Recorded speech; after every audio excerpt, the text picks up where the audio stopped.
Halo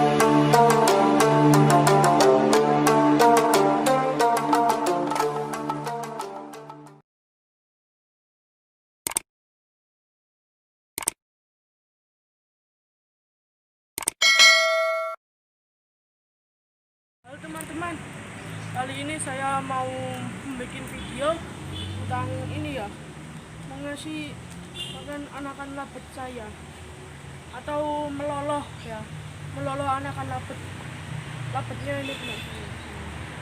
Ini ya, kita lihat ini. Oh iya, nah ini ya. Ini saya pakai sun MPAC ya, namanya ini ya. Oke teman-teman ya, kita lanjut memberi makan atau meloloh anakan Lovbrid punya saya ya. Audio Jungle.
Audio Jungle.